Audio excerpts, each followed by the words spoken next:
ఈశాన్య రాష్ట్రాల్లో కురుస్తున్న భారీ వర్షాల కారణంగా నార్త్ సిక్కిలో 1500 మంది పర్యాటకులు చిక్కుకున్నట్లు అధికారులు వెల్లడించారు. రహదారులపై కొండ చర్యలు విరిగిపడడంతో ప్రయాణాలు నిలిచిపోయాయని తెలిపారు.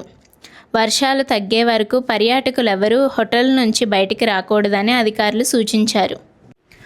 వరద కల్లోలం. ఈశాన్య రాష్ట్రాలు విలవిల. భారీ వర్షాలు, వరదలు, కొండ చర్యలు విరిగిపడడంతో ఈశాన్య రాష్ట్రాలు విలవిలలాడాయి. ఫలితంగా ఇవాళ 14 మంది, 2 రోజుల వ్యవధిలో 30 మంది మృతించారు.